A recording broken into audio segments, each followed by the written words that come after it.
Pero yung session, yung usually yung plenary session, Monday to Wednesday, hindi natin nakikita na magkakaroon pa ng Thursday or Friday kasi may bagong setup. Wala akong nakita because of that reason. Siguro kung merong emergency event that would require an extension, like yung COVID noon, siguro wala siguro ngayon.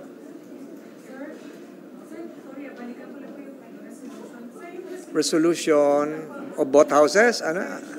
Supporting Escudero. Oh. Ha? Hindi ko na masagot yung sinasabi nyo. Resolution talaga, resolution. Oo. Resolution. Hindi ko na masasagot yun. I think yesterday, 15. Yeah.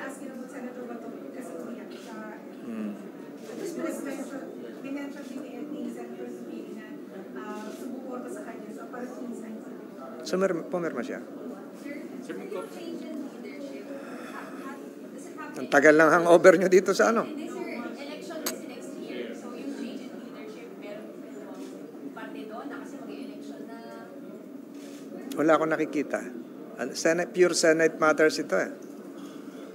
Pero sir, related to that, hindi ba maka-apekto dun sa pag-ikot mo kung sakali, especially the election is still you are holding this, you are the majority? Hindi naman siguro. Mabawasan ng konti yung travel, ganon.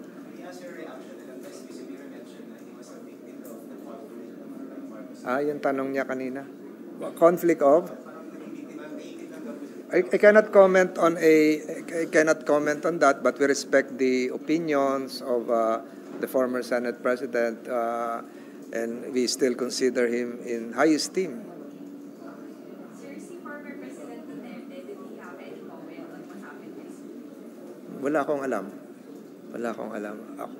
Sir, may kopya kayo sa phone nyo din ng resolution na pinirmahan niyo? Wala akong kopya. Hard copy, sir. Sir, itong palitan sa Senate leadership, wala pong Talagang ang taas ng ano nyo dito, ang taas, anong tawag? Story of the day. Wala tayong nakita before na Duterte Marcos dito sa change of leadership. How would that Wala ako nakita kasi sina Senator Bongo. Nakapirma yun eh. Di ba? Nakapirma Senator Bongo. Nakapirma si Senator Bato.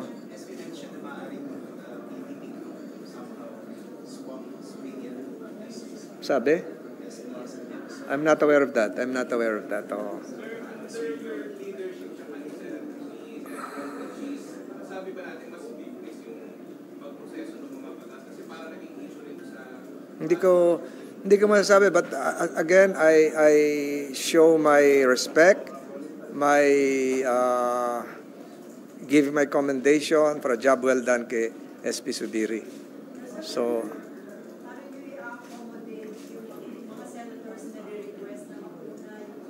ayun ang problema natin. Oh, parang ganito, nauna yon, ganon, di ba? Oh.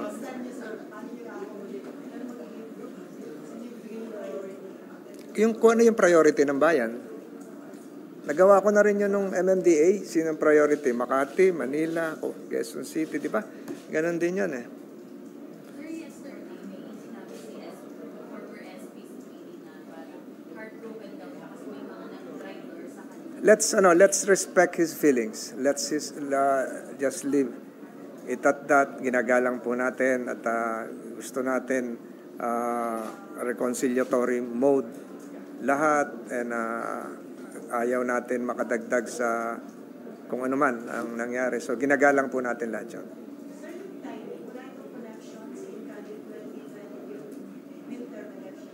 I don't know.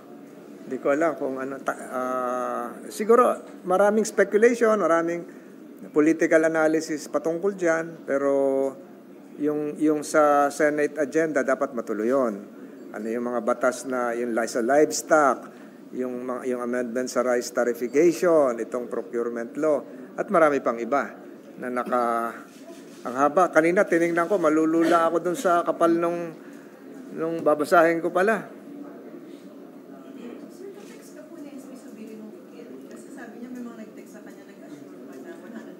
sa akin hindi na natin pag-usapan yung ano kasi lalong mauungkat-ungkat at ayaw na natin makadagdag sa kung ano man ang makakasakit. So let's move forward and ito yung pinakita ko sa inyong yung sinabi ko sa inyo na yung nangyari 48 hours ago sa West Philippine Sea.